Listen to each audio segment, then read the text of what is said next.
آیا بار تفکر و تصور کرده ایم که وقت اولین مراتبه با پروردگار عالمیان با الله ذوالجلال ملاقات میکنیم و دیدار میکنیم، الله برایمان چی میگفته باشد و ما اولین حرف و اولین سخنی که با پروردگارمان حرف میزنیم چی باشد؟ آن تصور میکنید از همه بهترین نعمتی که بنده روز قیامت در جنت داده می شود این ملاقات کردن و مشرف گشتن به دیدار الله است. دعا کنیم که الله حق سبحانه و تعالی به دیدن جمال خودش ما و شما را مشرف بگرداند. الله حق سبحانه و تعالی در قرآن کریم می فرماید تحیتهم یوم یلقونه سلام و اعد لهم اجرا کریما. الله می گوید وقت ملاقات، وقت دیدار با الله درودشان سلام است. درود بندگان مؤمن وقت ملاقات با الله سلام است، یا درود الله بر مؤمنان چی است؟ سلام است. الله حق سبحانه و تعالی بندگانش را با سلام ملاقات میکند و همچنین اهل ایمان در جنت وقتی همدیگر را ملاقات میکنند درود آنها چی است؟ سلام است. و چنانه که الله حق سبحانه و تعالی در دیگر آیت در سوره یاسین نعمتهای اهل جنت را ذکر میکند یک به یک. الله حق سبحانه و تعالی نعمتهایی که برای بنده هایش آماده کرده است الله ذکر میکند، سپس میگوید سلام قولا من رب الرحیم. و از همه بهترین نعمت سلام است از پروردگار مهربان و بخشاینده. الله حق سبحانه و تعالی سلام است. یکی از نامهای زیبای الله این چی است؟ السلام، سلام است. الله حق سبحانه و تعالی با این نام زیبایش خودش را وصف کرده است در قرآن کریم، چنانه که در آیت آمده است. الله میگوید هو الله الذی لا اله الا هو الملك القدوس السلام. الله ملک است، چنانه که در نوارهای پیشینه نامهای زیبای الله را شرح دادیم. ملک و قدوس و چی است؟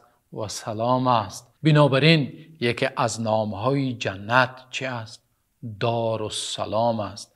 الله حق سبحانه و تعالی جنت را برای اهل ایمان دار السلام نام گذاشته است. در آنجا سلام است، سلام است و آسودگی است و راحت است.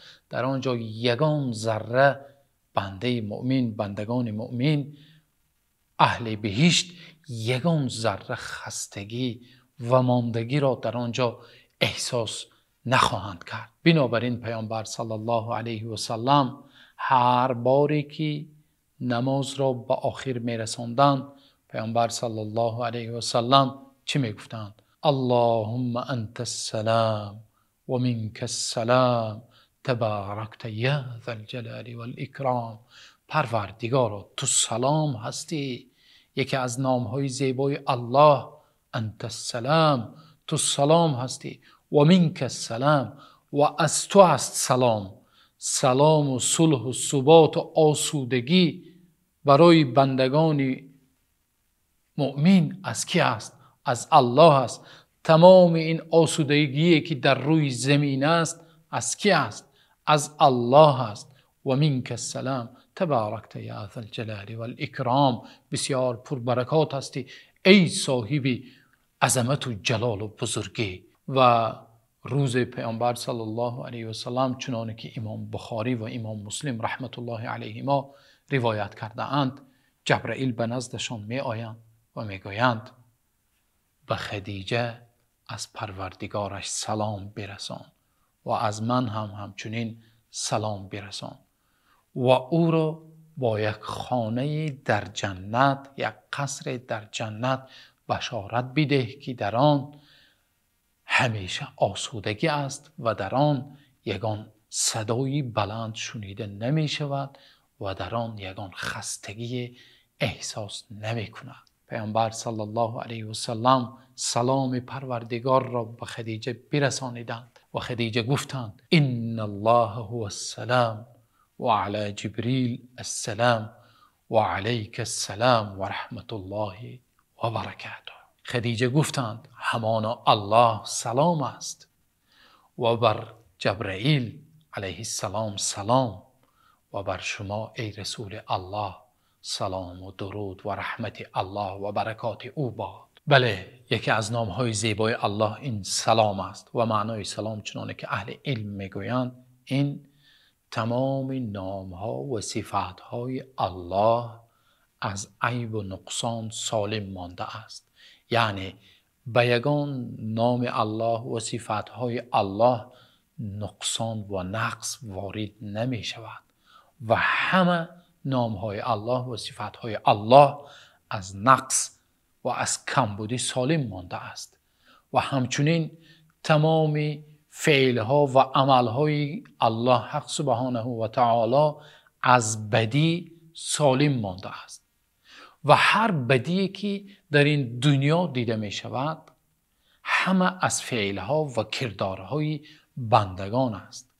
الله حق سبحانه و تعالی بر این دنیا دستور خود را نازل فرمود. قرآن و سنت پیامبر صلی الله علیه و سلم دستور بندگان است و اگر ما طبق فرموده و دستور الله سبحانه و تعالی زندگی بسر بریم در روی زمین، یعنی موافق قرآن و سنت پیامبر صلی الله علیه و سلم حیات بسر بریم، ما در امن و آسودگی و امنیت و صلح و ثبات زندگی خواهیم کرد. و چنانه که گفتیم نام الله سبحانه و تعالی یکی از نامهای زیبایش این سلام است و معنای آن چی است؟ تمام افعال و عملهای الله سبحانه و تعالی از بدیها سالم مانده اند. یعنی ما بدیها را به الله سبحانه و تعالی نسبت داده نمیتوانیم و این جایز نیست و هر بدیی که هست از کردار بشریت است. یعنی ما خلاف دستورات الهی میبراییم، بنابراین بدی در روی زمین پیدا می شود و موجود است و این جنگ و این ناامنی که امروزها ما در روی زمین میبینیم همه اش دوری از دستورات و دوری از فرمایشات الهی است. زیرا اینکه الله حق سبحانه و تعالی نامش چی است؟ سلام است و دستورات الهی هم چی است؟ ما را به سلام، به صلح و ثبات و به امنیت برده میرساند. بنابراین پیامبر صلی الله علیه و سلم در اولین روزهایشان در مدینه منوره وقتی از مکه مکرمه به سوی مدینه منوره هجرت کردند، اولین دستورات پیامبر صلی الله علیه و سلم چی بود؟ اولین سخنهای مبارک پیامبر صلی الله علیه و سلم به صحابگان و به اهل ایمان چی بود؟ پیامبر صلی الله علیه و سلم گفتند افشوا السلام فیما بینکم، سلام را بین همدیگر پاش کنید، سلام را پهن کنید و این نام زیبای الله است. بنابراین در بین خود و در بین مردم سلام را همیشه پیامبر صلی الله علیه و سلم به صحابه ها می گفتند افشوا السلام، سلام را بین همدیگر پهن کنید. بنابراین در این ماه مبارک دعا کنیم که الله حق سبحانه و تعالی در این سرزمین و در روی این جهان صلح و ثبات را برقرار گرداند. نام زیبای الله را گرفته که سلام است دعا کنیم که الله سلام را بر زمین پهن گرداند و صلح و ثبات را برقرار گرداند. تا نوار آینده الله نگهبانتان.